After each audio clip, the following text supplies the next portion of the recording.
Hi, morning, Victoria. I'm donating more than £20,000 of the initial big pay rise, the £7,000 a year pay rise, to local charities in Norwich through Just Giving.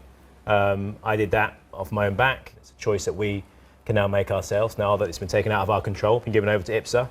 And I thought it was the right thing to do. The original pay that I was on when I was elected as an MP, the kind of mid-65,000, was more than I've ever earned in my life. So to take 10% on top of that, I could personally take the hit. You know, and there'll be people out there at home saying, well, hold on a second.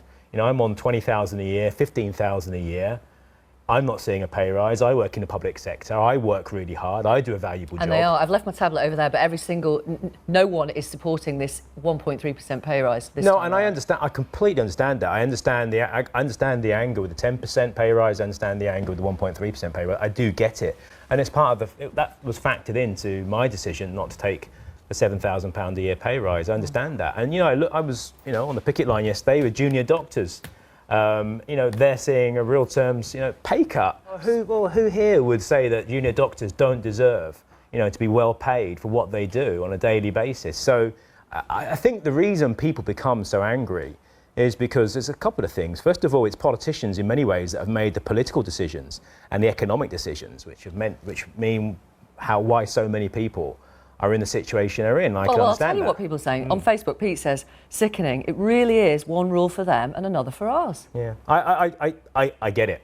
I gave my £7,000 pay rise last year away because I do get it. I do get the anger that's out there.